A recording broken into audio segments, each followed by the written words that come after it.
Hey guys, I wanted to talk a little bit about core training, and more specifically, some Deadbug variations, and some things that I often see when people are performing these movements. I think the most important part about our core training is understanding what we want to move and what we want to keep still, right? There's a goal with all of our core training to stress certain areas.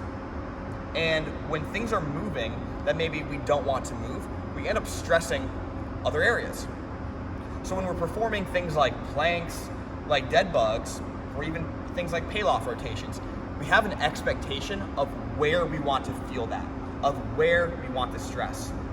And sometimes when we have too many things moving, right, we end up stressing places that maybe we aren't intending to stress. And so an example that I commonly see is in a alternating dead bug or reciprocal dead bug where the arm and leg are moving away, right? We often see some unwanted movement in the lower back, right? Where my low back is off the ground, my ribs are high. And again, are you doing a dead bug? Sure. Are you stressing your core? Sure.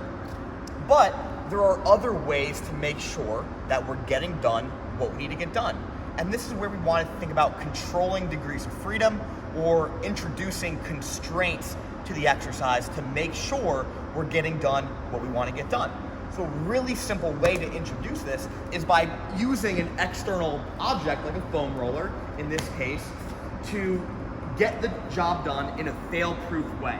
So in this case, the isometric dead bug, foam rollers against the knees, elbows are against the foam roller. This only cue I'll say is I want you to crush the foam roller. Bring your knees towards your face, bring your elbows towards your knees. In this position, you can hold for a set amount of time, or personally, I like to include some breathing. 3 seconds in through the nose, 5 seconds out through the lips. And you can see one breath, and I'm already shaking, and my abs are cramping up. So again, one of those variations is not necessarily better than the other, but with every exercise, we have an expectation. We have an expectation of where we're feeling it. We have an expectation of what's moving. We have an expectation of what's not moving.